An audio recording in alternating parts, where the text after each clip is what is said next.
Could it be right there?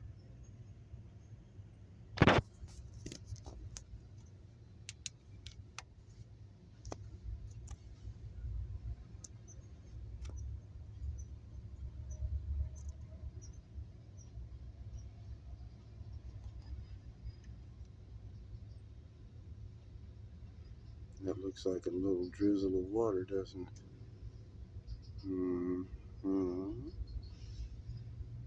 Yeah, that hose needs taken off and that inspected to see if the metal's okay around it. Because that could be the issue.